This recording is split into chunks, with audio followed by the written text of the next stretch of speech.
Welcome to another episode of Real Women Atlanta Live. I am your host, Charmaine Moss. This is an amazing day. Today we've got another great, fantastic, phenomenal woman on our show. We've Good. got Miss Felicia Gardner on our show. She is amazing. Felicia, welcome to the show. Thank you so much, Charmaine. It's a pleasure to be here, and thank you so much for allowing me to be on your platform this afternoon. Absolutely. You know, we met a few years ago? Yes. Yeah, we met a few years ago. I think it might have been, was it at one of my events, one of the events that we met? I'm not sure. It could have been through Sir Markadoo. Come on, you do. That's right. Yes.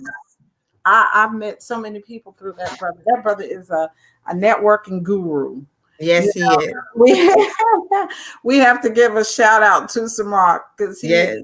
he's amazing when it comes to networking. And I think I've known him now for probably a good 20 some odd years. Wow. Yeah. And I've met a host of people through him. So hats off to Samakadu for Yes, connecting us. Yeah. definitely. So it's great having you on the show. You've got a lot of good things going on. You are a mother, you are a writer, you are an artist, recording artist. You're an entrepreneur. Um, Okay. you've got a lot going on. Let's give the people some background about you. Yes, thanks for that wonderful introduction. I'm very humble. Sometimes you don't even recognize the things you have accomplished because I'm just out here trying to live my best life and to encourage others. So that's I do appreciate that. As far as myself, my humble beginnings, I am originally a native New Yorker from East Elmhurst, Queens. Shout out to East Elmhurst. Whoop whoop. Um, People might know Kid and Play, Salt and Pepper. That's where my era that I'm from in that part. And hello. And I am the oldest of three from my father's first wife, my mother, and I do have other siblings as well. And as being the oldest daughter, there's a lot of responsibilities coming with being the oldest. So you was kind of like the second mom, Okay. so helping your mom with the younger siblings and such as that, cleaning or, just kind of helping her wherever she needed, babysitting because she did have a second job. And so I did appreciate that. But I will say a lot of people don't know that I took dance all the way up until I was about 19. Really? A lot of years, yes, yes. I know I'm a little thick, but I had a little flexibility and I knew how to move to the beat. Yeah, Wow. Maryland, Hamilton Dance School in Corona, Queens, New York. Yes, Oh, wow. Now you've never shared that with me. You've never shared that. But yeah, I was one wow. of the biggest ones in toe ballet, mind you. Ooh, imagine me bouncing all of that on some tiptoes. Okay. Well, I've got to stop because my co-host Deidre Gary is here, and Deidre, it just would not be the show if you didn't welcome the people. Can still welcome. We done started. Well, welcome again, people. It's a great day in the It's a neighborhood. great day. Hi, Felicia. Hey, Nice to meet same you. here, sweetie. And listen, let you guys know, we did not plan this. I was just saying that. I was like, come on, Orange. We did not we did not plan this at all. But great minds think alike. So Yes. okay. So why did you stop? Why did you stop dancing? Well, that was one of the things. Like my mother was a very strict mom, which I've later years I learned that was actually what we needed: structure. You know what I'm saying, and discipline. And you get to find that out when you have kids of your own and you find yourself turning into your mom. So I do give shout outs to my mom, Charleston Gardner. Yeah. She always had us with a schedule, so you didn't just go running outside and just running all happy all up and down the streets, which is nothing wrong with getting your little exercise out there, but she had it more structured. So we either, like I said, went to dancing school. So I remember starting very young, not really sure the age, maybe 5, 6, 7. And every Saturday, that was a part of my life. And, and it's like when we did the dance rehearsals and then have the actual recital, it was so exciting, the cute little outfits and the tutus and all of that. So I got to have a chance to experience all of that. So I got over being nervous being on stage, because if you're doing that to, like I said, up to 19, you kind of, it's like second nature to you. Mm-hmm. Mm-hmm. Now, did any of your kids dance? No, but my oldest daughter, Geneva, when she was in college, she was on a step team, and I noticed she had a little step to her pep. I said, okay, I see the little jeans working through. Wow. Awesome. Okay, so go ahead. Tell us you danced. Yeah, and actually, I ended up being in the pro team part of it, which was amazing that I would keep up with all the little teeny weenies, and taking toe ballet was interesting, and I did enjoy it, but I kind of knew that, yeah, I don't think I'm gonna be a ballerina, but I can always use that, as far as just somewhere down in my line, just having groove. So being a recording artist and being able to, know how to groove, and people were like, okay, she got a little something going on. We ain't gonna do Beyonce, but we'll do a little something. And also in my early childhood, my mother I was a brownie and a Girl Scout, so I enjoyed those activities being young as well. And then as far as my singing background, East Elmhurst First Baptist Church in East Elmhurst, Queens. That's where I got my first love of singing in the choir, the youth choir. So Nadine Ivers is Nadine Edwards now, so she's married.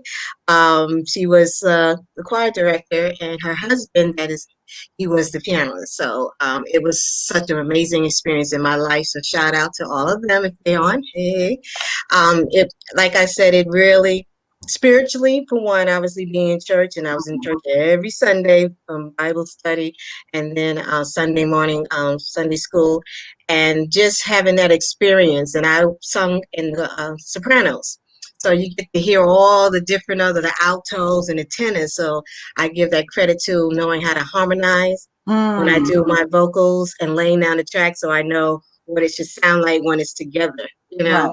Right. Yeah. Wow. When I'm listening to you, it tells me that we as parents, we've got to be aware of the experiences that we give our children, because they do lay a foundation, for their future.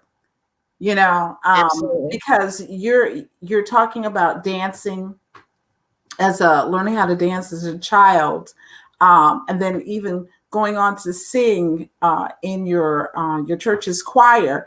And so now sing becomes a part of who you are today as an artist. So just that foundation that was laid for you as a child, now it contributes to who you are today. That's great. Yes, definitely. And definitely. it also gives you a voice, that you may not have had in different places. I know that I grew up with my grandparents in the home, and typically, they're like, kids are seen and not heard. Okay. but my grandparents were a little bit more different. Like, I knew I couldn't go too far, but they allowed me to have a voice and to be able to use different outlets to where my voice could be used as well. So when you have that, and you may not be able to be as, loud and in an aspect of in the home of saying, well, I want and I feel. But when you get into your particular art, you're able to be expressive and create that voice that can lead on to your adulthood and give you a lot of confidence in that area. Yeah, absolutely. Yeah. And so I guess continue on. My father, he was a musician, a lead guitar player. So music was always in our lives.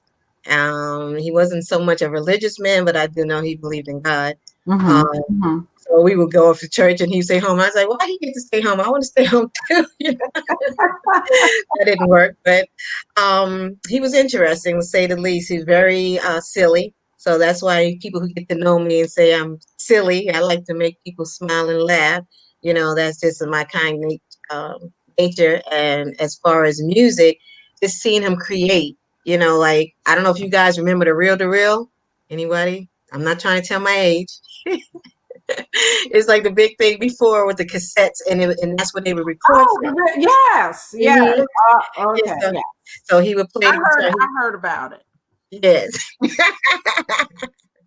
So I was little at the time, but I was saying, what does these big two things look like, little wheels turning? And he would record and had like the tape thing that's in there, and it would just record, and he would put some plugs his guitar into it, and he would start singing and had a mic, and he would play his guitar and sing, and it was like, and then when he would play it back, and I would always wonder, how did he get the guitar sound in there, and how did he get his voice on there? And I was so intrigued, and whether he knew it or not, I would stand on the side and just look and say, wow, I want to learn how to do that. I want to put my voice on there and hear it back to me. And back then they had the cassette tapes. I remember as a little girl, what was it, the 8 tracks? Remember the big 8 tracks? Like, you're like, wow, things have changed now. They streaming. But Yeah, I will say I do remember the 8-track tapes. That's what our car took, and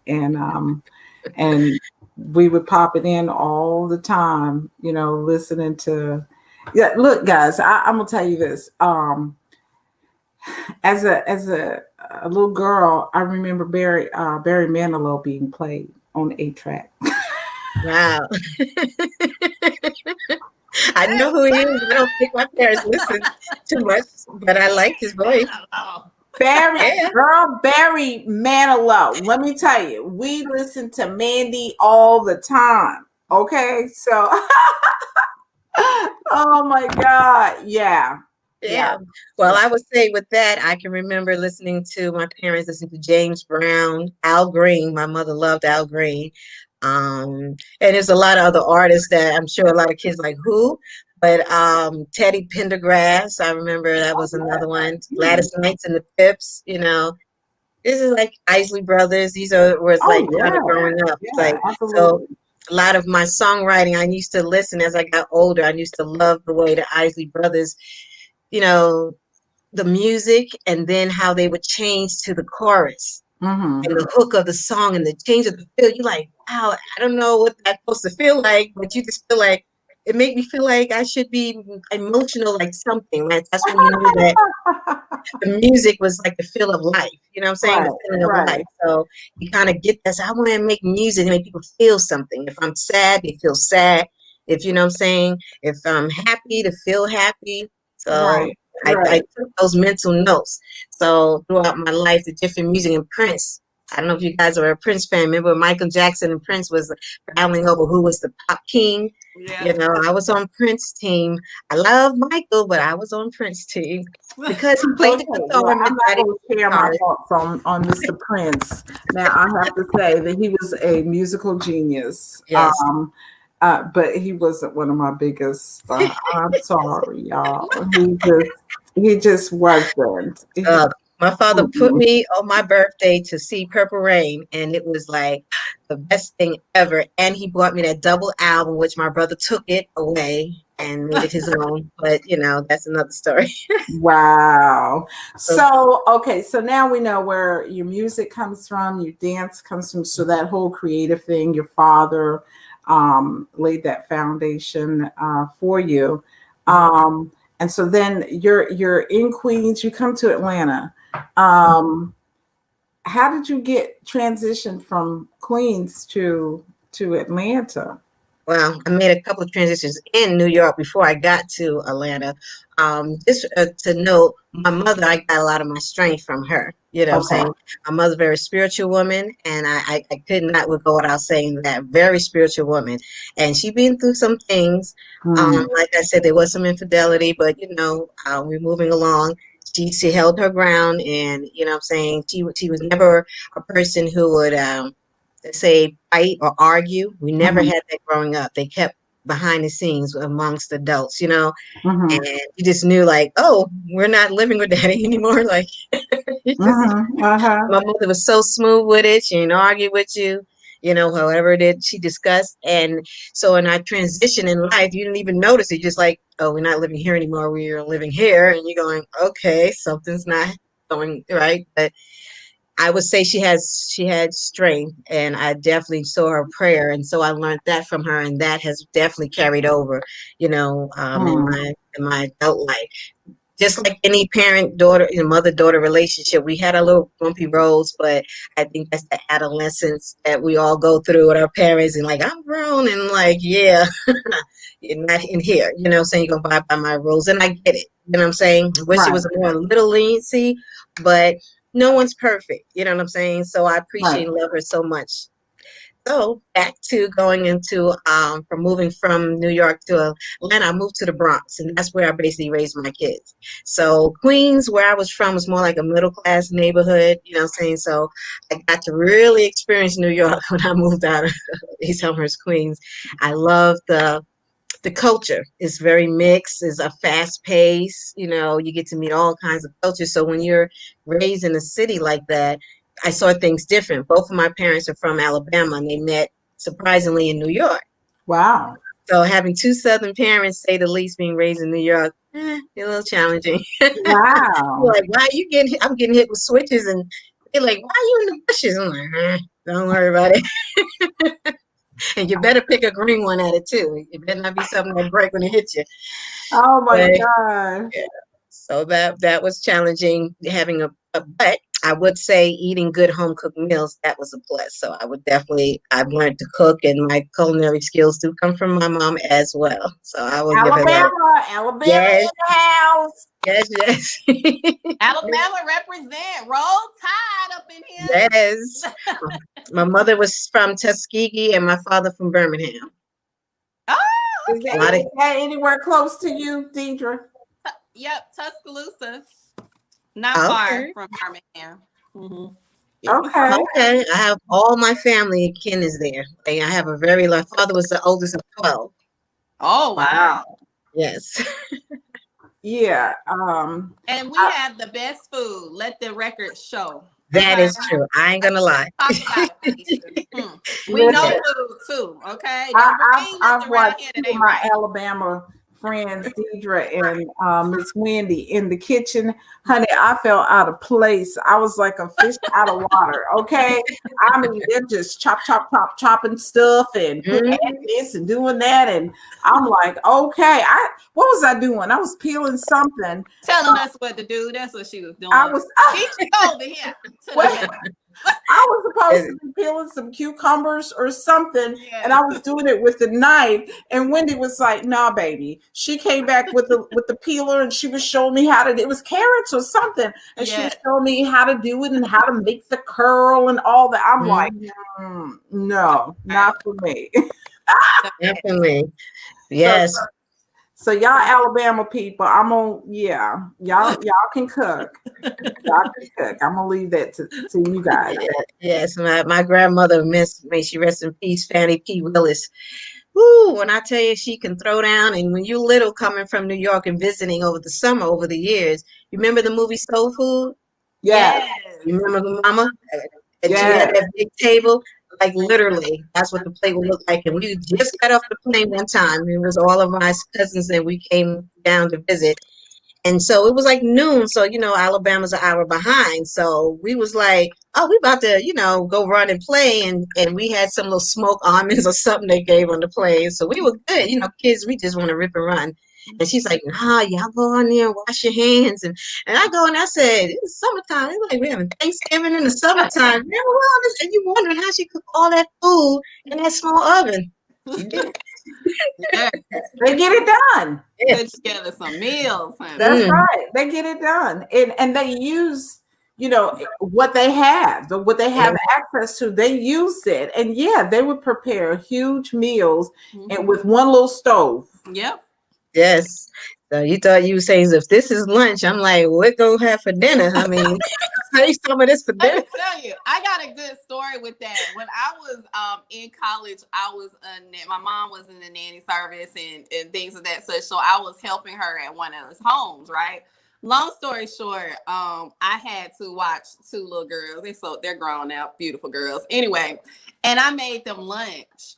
And so now it's Jewish and Italian. Okay, just so you know, I had to tell you that. So I'm going in the kitchen and I made like burgers, fries, like a little side, like cut up some like cucumber, little salad, all this stuff. They looked at, and they were like little babies. Okay, they looked at the plate like, Miss Teacher, what is this? I'm like, lunch. Come on, let's eat. And they're like, they're used to a little bit of mac and cheese, a little toast with a little piece of cheese on it. And I'm over here making whole meals. Their mom You're making a buffet for them. Got a buffet. They're like, oh. Their mom came back like, what's all this? And I said, well, the girls kind of told me they don't eat like this, so I don't know. I've got to learn, like to give a little bit of something here and there. So yeah, that's the Alabama thing. That's it. Yeah, definitely. They didn't like that buffet, huh? Yeah, they were like, what is all of this, Miss D-Trap? Wow.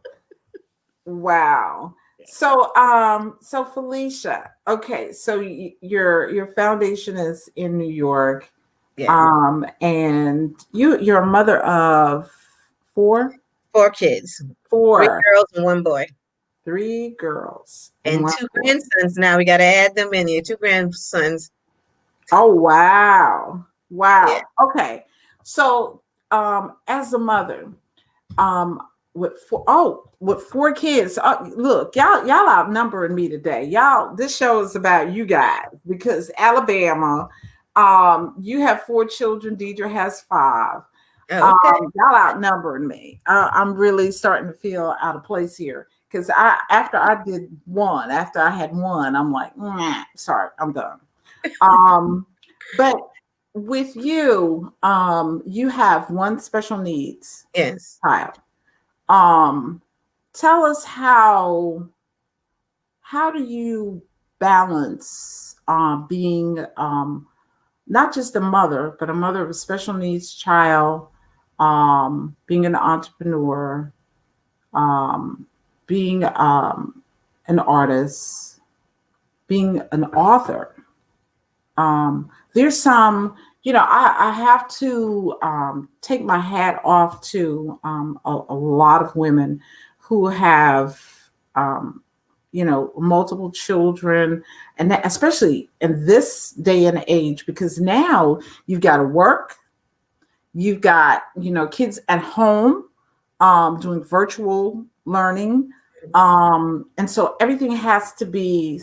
They're the center. I mean, so tell us about the challenges and how you're balancing your career and everything else with a special needs child. Okay. I'll give you a little backstory in regards to this, how I came. I almost died actually giving birth to her. I had her early at 23 weeks. So that's like almost, like, I think it's right at 5 months, a little, 4 or 6 months. And she actually stayed in the hospital for 4 months. I lost a lot of blood. It was a lot of complication. I ended up having to get a blood transfusion. Wow. And that was like scary. And just experiencing that whole experience with her being so little and her lungs blew out, blew a hole in it, and collapsed. And she had congestive heart failure so many times. And I think the last one that she had 10 seconds without oxygen, I think that definitely was detrimental with bleeding in the brain that caused her disabilities. And that just up and down is like the worst that I would wish on no one, saying knowing they have a child that's fighting for their life, and it really it really changed me more than I can even tell you, like spiritually, how can I complain or waking up in the morning and complain about the things, and you have someone so young and fighting for life and don't even know life, but fighting for life. Mm. And how can I not be there for and protect my child as a mother would? And I even remember the doctor I had. It's just crazy, like, when you have a doctor, he like looked at me when I knew that that child was special and was tied to me. He was like, "What are you breastfeeding for?" Like they told me, even though she was born young, and it was it's a chance that she wouldn't make it. The nurses was telling me, "You go ahead and pump it because that's so important for them to get that first milk." So they would freeze it for her in these little bags, and then they would like feed it to the tube once she was able and stable enough to receive it. And the way he just looked at me, and I just like, you know what? I'm not, he ain't gonna be my doctor as soon as I get out this hospital, because it like broke my spirit that he wasn't even encouraging. He was just looking at me like, what are you even doing that for? And I'm just like, I don't know what God you serve. And my God I serve is an almighty God. And yeah, that was really challenging at the time. And I so many times we would visit her and go home and come, and then halfway home getting called that she had another congestive heart failure, had to rush back. So I wanted to give a Mm. shout out to Grady Hospital, because that's where they end up transferring her. And the neonatal ICU is fantastic. So I know they Wow. get a bad rap, but that was, saving grace, because I was new to Atlanta and I didn't know, anything. So it kind of, we had went over our humps, and, when they brought her home, and I knew my life was never going to be the same. Mm. Whatever I thought I was coming to Atlanta to do, yeah, not so much. What I'm saying? It was going to be centered around raising the rest of my children and being extra, there with her. So as you were saying, once the doctors told me, that I wouldn't be able to work, which obviously when she got home, she was in the hospital for 4 months. Mhm. And I mean, every test done to her, it was just like, it breaks your heart when you see babies with tubes and things all in their head, and Yeah. you just, the first skin, you actually see a baby growing outside of your body. Mm. Wow. So yeah, it was just like heart wrenching, and you're just coming there and you're just praying every day, just praying over your baby. And I always remember this one nurse told me, "Don't worry about it. Your baby will be fine." And she said, "Your baby has attitude." I said, "What you mean, my baby has attitude?" She said, but she was so sick and tired of probing and poking her that she said she gave him the hand. She was like, I said, I'm looking at her, you serious? She said, your daughter put her hand up, so she gave him the hand like, not today, or you give me a minute or something. I was like, wow. And she is a spunky child to this day. Wow. Yeah, she is.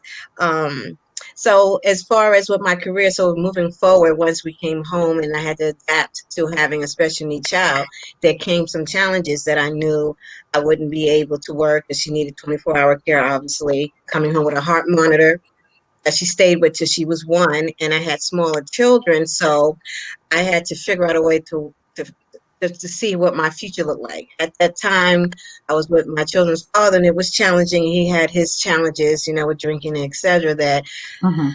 I just had to say, hey, I got 4 kids, one special need, and all I came to Atlanta with was a high school diploma.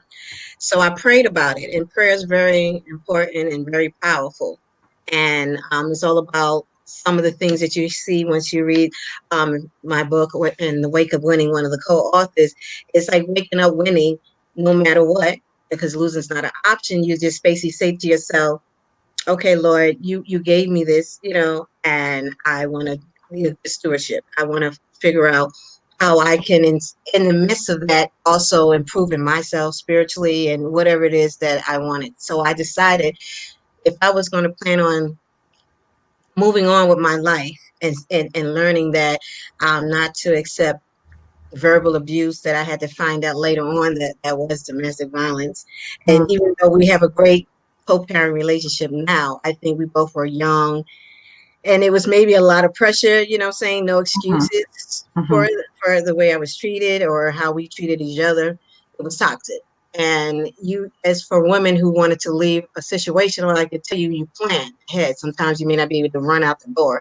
It was never physical, but definitely mentally, and I was ashamed, and I didn't want to Mm. share with a lot of people. And it's like, but you didn't do anything wrong. And in that, just still finding the strength to be there for your kids and make you know. And then having a special need child, I just had this energy in me just to keep going regardless. I can't even explain it to you. It's like God, like he just had his hands over me. And I just said to myself, I'm gonna go to school. And that's when I decided if I want to have a job where I can take care of all these kids by myself, I'm not gonna pick no fights. I need somebody to be here to watch them while I went to school at night. And that's what I decided to do. And I remember once she got cleared after getting her heart monitor off at 1, I went and found out what I needed to do to go back to school, and I started going to AIU, and I stayed with it. So that's where I acquired my undergrad, and actually, believe it or not, I got honors. I was like, not me, because I was a C student. Ain't gonna lie, I saw my way through high school like CCC, you know. Wow. So that was a proud moment because a lot of the teachers encouraged me. They remember because she has cerebral palsy. So just to say some of her disability, mental retardation, cerebral palsy, and severe developmental disability. So with that, you know, when I would come and they would see the little her legs because she didn't walk till she was 3, so she had her brace on and things like that, and they have them so cute. I even saved one with little purple flowers. I remember it was like very cute. I always kept one as a memorabilia. People would see me coming. I would come in and get my little books online for the bookstore, and they saw I brought they're 3 years apart, all the kids except for my oldest, Geneva. So they see me. I'm one on one side, and Leah in the middle, and I'm going to get my books. And you know what I'm saying? I didn't know how to drive. So could you imagine? I'm Mama Duck, and I got my ducklings, and we was going to get these books, you know. And I just did it because I had made a determination that this is something that I wanted to acquire, and I knew I can get a better job. So if I had to leave them, I didn't say I was leaving. I'm all for family. But sometimes a woman, we have to prepare ourselves. So that I said, well, better education, getting this degree is going to help me to be able to support my children with or without it. And so that's what I did. And I sung the national anthem at my graduation. Wow. That's awesome. Yes. Wow. So the name of your book is Wake Up Winning. You're one of the co-authors. Yes. Wanda D. Hollis. Yes, shout out to Wanda D. Queen. Yes, she's one of our friends with Real Women Atlanta magazine, and she's also a friend to the show. She's been on a couple of times, I believe. She's been on the show, and so we just love her. So tell us about the book. Okay. It's an amazing book. This is volume 2 of that. And so I'm proud. The first one, I wrote the theme song for the book, and just hearing the stories, you know, sometimes I want people to know. I think that's like, how you think, like, I don't have nothing really to tell nobody. I'm listening to all the accolades, everybody else. I'm like, ooh, I'm not a doctor. Ooh, I'm not this. But everyone has, you know, a purpose, and everyone has a value that they can add to it. So I had to learn to stop belittling myself and not thinking that I don't have something to offer people. So I just put that out there. So I definitely feel that being a part of Wake Up Winning, no matter what book collaboration is, that it's a book about saying to everyone that you have to wake up winning. You have to have the mindset. You know what I'm saying? And for each one of the authors in there, is someone that you can connect to, that you can see like, wow, you know, this is similar to some of the challenges I may have had in my life. And you see how they overcome it. Because a lot of times we talk about problems, but we don't really talk about solutions. Right. Someone who overcome it, and how did they overcome it?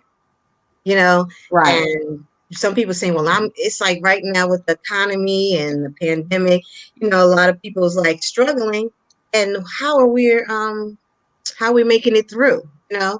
So for each one, what is that, you know? And even I can get golden nuggets from reading it. And I'm excited myself to read the other stories from the other authors, because I think we each share, we're a community of people. And I think that's why we're here on earth.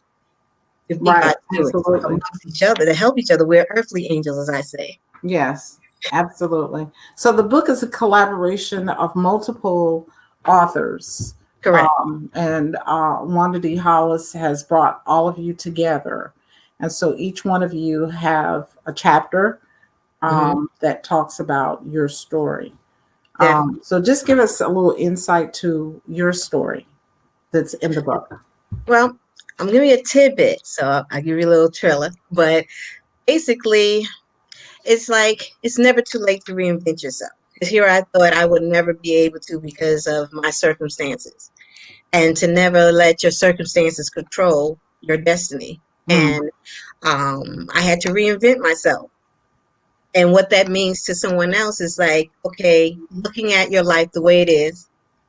And I always think of life as, I don't know if those who play spades, mm-hmm, you know, okay, so God, He loves us all.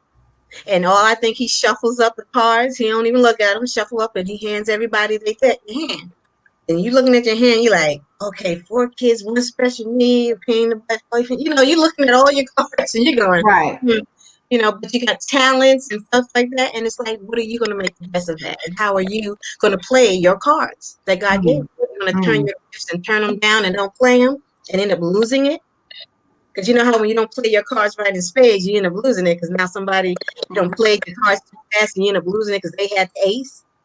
If you got the Mm-hmm. king, you got to wait. See who throw out the ace first and let that hand go. And then you're like, I got that king. So you get that. You know, I'm trying to be a little silly, but that's how that's how I think of life, you know, saying stop complaining so much. And that's what I had to learn to stop complaining, stop whining, and finding ways to reinvent myself. And it's okay to make mistakes. And that was my fear for success is like a failure. It's like I was just scared to move forward. And a part of that is procrastination, using excuses. Oh, I have kids. Oh, I have a special need child.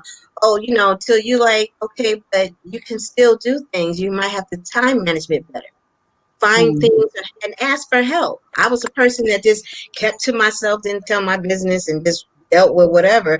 And I had to learn sometimes you have to ask for help, see what programs that are out there.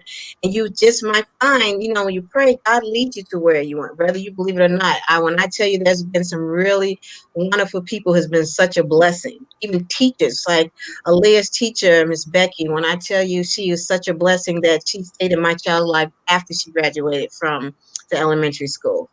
Like mm, really has been a blessing. And not too many people will, you know, extend it beyond the classroom, you know. And right.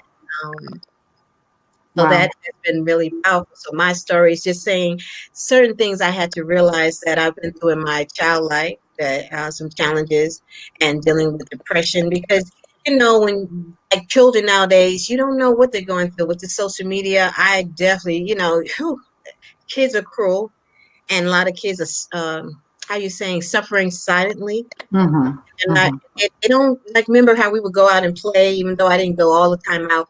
I still was able to go dance to school, communicate with other kids. These kids is in behind these computers and social media, you know, and games that they don't know how to really interact with one another. right. And just by things that post instead of just turning it off, they're like committing suicide and they're just feeling so broken. And it's like, wow. It's like really we need to reconnect and show children that, you know, saying build up their self confidence and find an outlet that is positive for them. Right. And I know Right. it's a little trying right now with this pandemic and everyone being home and doing things more virtual. But I think this time is a blessing for people to kind of get to know the people they live with. You know, I think sometimes you just don't even know. You're like, oh, okay, Yeah. this is how you are. Or just, you know, how you saying you want to have that time to really plan because we're always busy going to work, doing this. I mean, you don't even realize that you're not really in tune with the people you live with. That's true. So I That's really true. have taken advantage of this time. So in that book, I kind of stepped you through who I am today. And there was steps. And I try to give wisdom that I'm learning from that. I can read my chapter and say, okay, and take notes because, you know, we're so good at giving advice. Are we good at taking it and putting it to Wow. work? Yeah. Wow. That's good. Wow. Um, Deidre, you know, I'm listening to Felicia, and I always say this to you. I think you're not only my co-host and one of my best friends, but you know, I admire her so much because it takes a lot for women to have careers and children and one of the things that I like that Deidre has done is she has written or is writing "Don't Call Me a Single Mother," and that was the first time I've ever heard anyone go against the grain in that way, because most times that's what you hear. But it's like you were talking, Felicia. There were others that were there for you, like you were talking about your daughter's elementary school teacher who was there for you as well. And Deidre talks about people that are around you and having the external people there to help you, and so don't call yourself a single mom. But my hat goes off to you women who are doing an incredible job with multiple children and having broken relationships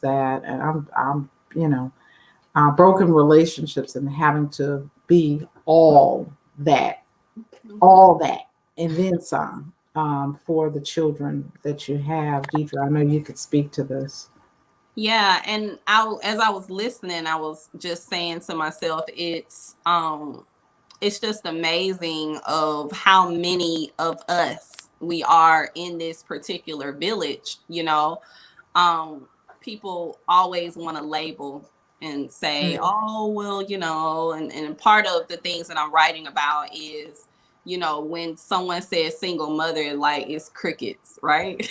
It's like, oh, she's a single mother, everybody. Yeah, like it's a curse. Get out of here. Yeah. I know, that's right. But what I heard you when you were speaking, Felicia, is that, okay, this is where I'm at now. This is, what I have to do. That didn't work out with, their father. So now I have to take this thing on. You could have buried yourself in it. You could have walked around bitter. You could have, decided that, oh, well, now I'm a single mother. I'm going to have my hand out and I need y'all help me because I can, because that's another stereotype that has attached itself to being a single mother. But you chose to take this on. You rejected that as a single mother and you just accepted mother. And with that, you took that on and, you planned a life for your family. You set a place because you know that if you were free with that, as far as financially and the things that you needed in order to provide for them, that you can be free in your spirit to hear the matters of their heart. I used to tell Charmaine about how, that was my constant prayer. God, don't allow me to get so busy to where I can't hear the matters of their heart. I want to be free enough, not worrying about, okay, looking out of the window, my car's been repoed, my light's been cut off. I want to be free enough to be able to hear and see what's happening with each and every one of these children and be able to bring forth purpose within them. So talk to us about that a little bit, Felicia, about your journey with that. Definitely. And it's great. I can't wait to read it, your book. Thank you. It's a lot. I had to learn to forgive. That was first. One of the things I had to learn to forgive. And I think that was more for me than actually for the other person. Right. Because we all human and we all make mistakes, and even I. And no one gives you a handbook on how to raise children. Each children bring their own challenges and blessings. So you deal with it accordingly and you try to balance out. So you have kids say, oh, you treated that one better. And I used to feel that way until after you grow up and you say, oh, I see my mom had to help up a little more. So the challenges, I would say it was a challenge to balance going to school and working. And I was taking on so much because I wouldn't share what I was going through. And I had to learn a trial and error. And each time I perfected as I went along. Even though I wanted to sing, common sense is like, well, you can't sing just yet, but you can still write. And you can find little pockets where God would allow you to still to be able to enjoy the gift he gave, so here and there I would do that. And it's like giving yourself that little time. And that's very important. Like even as parents, even this is a meditation, a bubble bath, close the door. And I had to ask for help because I asked an elder. And talking to people who I surrounded myself with older women that would tell me like what it is for these 40s, what is in the 50s. Like I want to know because as I'm getting older, you know what I'm saying? I'm raising these kids and adult children. They're a little challenging too. Love them. Um, being a grandmother, my 4-year-old and 2-year-old, it's like, it's something new, you know what I'm saying? And I'm embracing it, even though some of my friends, I'm a late bloomer. So every time they like, girl, they just 10, 12, graduate, and I'm dealing with babies again. I'm like, ooh, I've had to change diapers in like 17 years, 18 years. This is like in a minute. And knowing that is your legacy. And how can I do to help, you know what I'm saying, to the pitfalls that I may have been through and this time of age, especially of being of color and our history that we have struggled here in America. It just ties into like, how can I, what I'm saying, break some of the chains, you know what I'm saying? And I actually had to give the prayer to God to give me the strength to be the one to break the chain. My mother could only do but so far. And I tell people that we like to make excuses. So for those out there who are saying my mother didn't do this or my father didn't do this, get over that. Because you're only a child from up to a certain age. So if you're any like from past 18, all of that's all you. So today, all of that's all you. So what are you going to change? Make a change to be that change for yourself.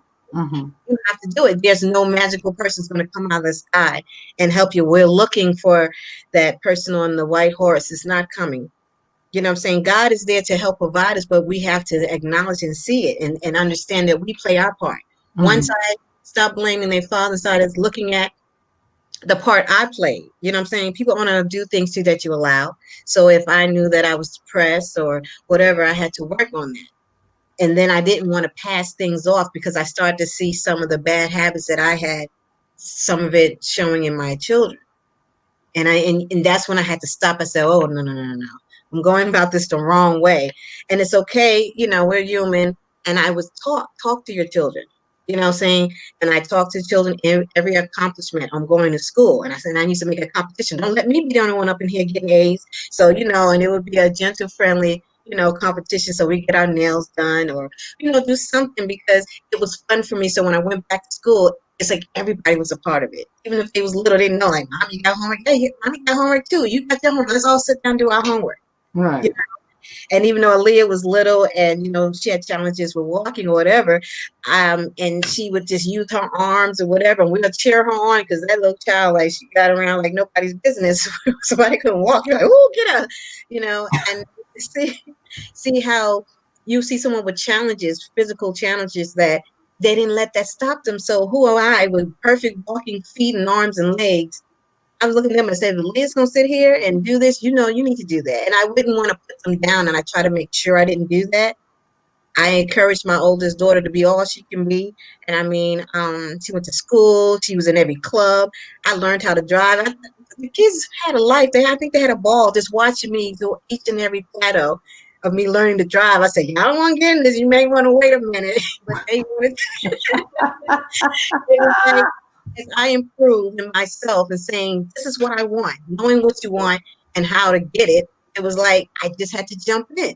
I may tap my little toe in there and say, okay, well, the first driving lessons, y'all want to wait till I get my license, but they just thought it was cool because they knew now we didn't have to wait on someone to take us somewhere and tell us we need to hurry up. No, we can jump in this car. Mommy gonna rent her little car. We was going to church, all in the Kennesaw. We were just getting around. I said, well, I like Mommy driving because she takes us places. Yeah, we gonna go somewhere. You know what I'm saying? I took my little first trip to Tampa, the 8-hour trip, and the kids thought it was funny. I'm like, Lord Jesus, keep me up. It was just enjoying life and every new thing that I improved in myself. I hope that it gave them a roadmap. Back in 2010, I had a milestone because I was getting back to doing thousands of things. Like sometimes as single moms, we can overwhelm ourselves being all in all, you know, like just doing everything, like putting on so many hats till we wear ourselves out, that I end up having a mild stroke. I remember going to work as Strayer, and all I can just tell you, I just remember the car going off, and it felt like someone hit me upside the head with a sledgehammer, and I had no control. Now I could have easily rolled up on the sidewalk and hit someone, and that was very traumatic and scary for me because Lord knows I would never want to hit any pedestrian or anybody, Mm.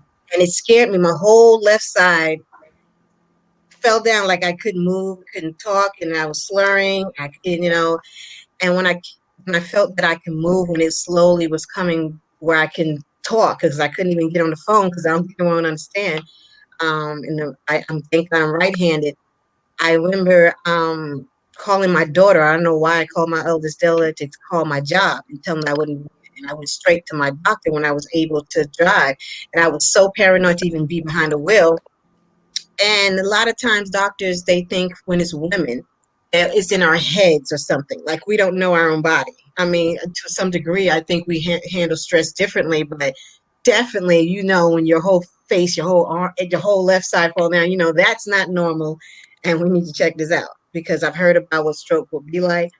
But thank God when I did get an emergency, what they call MRA, they discovered that I didn't have any damage, but I had aneurysms. I had 3 of them. Mm. Wow. And the doctor was very insensitive that she told me this over the phone. And then I'm going, okay, I'm not sure, that's not good because I've heard people dying from this. And Mm. I remember going to her for the first appointment, and then she said, "Oh, you're just a walking time bomb." And I just felt myself fall back, and I think that's one of the times I was depressed. And I remember saying to myself, God, I'm still young and I have these children, and it started to be a worry because I was going to grad school at the time. I was working a full-time job. I was just overly stressing myself out that I had to really stop. And yeah, we're living in this wonderful neighborhood, and I done built all of this because I worked so hard. You know, as mom, you're gonna make it happen. And you just had to say, Lord, I choose life.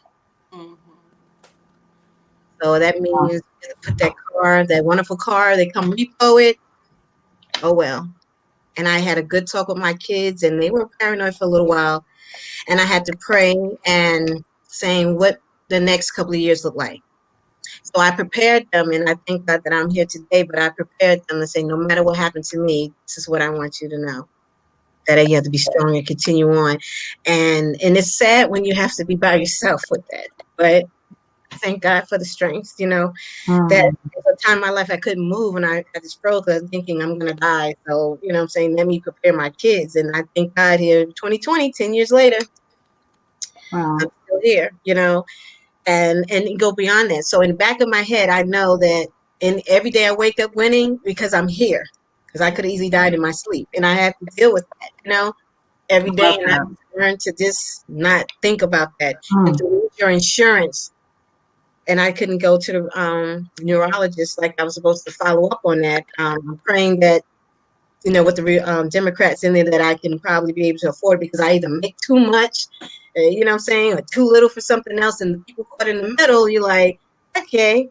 So I really had to depend on God and to learn to distress. And I remember going to a counselor to see how I can deal with it, because there were some neurological effects that I did have. I had memory loss, and I had things to keep my memory and the paranoia and moving forward in my life. So even with the second book that I will be having, a Step Into Your Power, is another call of the book. That's where I'm going to really focus on that one in my writings. It's like tapping to our power, because it's spiritual. It's really spiritual, and God has really truly blessed me to smile each morning, to get up and knowing. People don't know, when you deal with that every day when I wake up, it's like, thank you, God, I'm here. And I hear so many times, and I don't tell people when they tell me someone died from, when I hear on the news or some friends that say their parents died from aneurysms, it affects me, because I'm like, but I'm here, and I thank them so much every day. So that's a Wow. challenge, you know, but I'm pursuing my singing career, and I'm learning more how to balance. And how I learned to balance is to actually write things down. I know people don't want to do it. Get your vision board. Put I it out think you there. guys, y'all are cousins somewhere because you're both from Alabama. You both have a big family. You both can cook, and you both sing. Yes. Deidre also Ah, has, as of late, tapped into the gift that God has given her through singing. So this is incredible. Yes, and I wanna touch on something really quick. As I was just listening to your story, just from the beginning, just since I've been here, I noticed that you had a lot of noise, is what I want to call it, to where people were trying to shift your atmosphere in a way of depositing things in your spirit to stop you. One of the things you were speaking about with your daughter, as you were trying to breastfeed and things of that such, and then a doctor comes and drops something in your spirit to try to change the dynamic. Then here we go again, to you experiencing this stroke, and here we are again, someone else, the pot trying to drop something. And as I was just listening along, I said, she must have something that the devil wants real bad, because every chance he gets, he tries to drop and deposit something to change your atmosphere or to change your posture towards God, to where you can forget what God has put in your hands. Okay. Um, with that being said, I want you to know, okay? And you probably know, or you may not know the extent of it, okay? But there's a purpose and a call on your life that the devil is angry about. Wow. So you have got to pay. When you see that, and you see those little triggers here and there, and somebody just, because, and I was just on the other show talking about this as well. Okay. And here we go, come over again to this.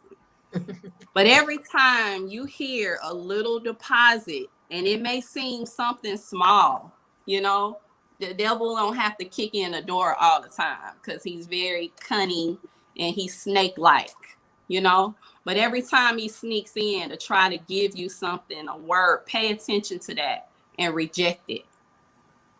Wow. Reject it.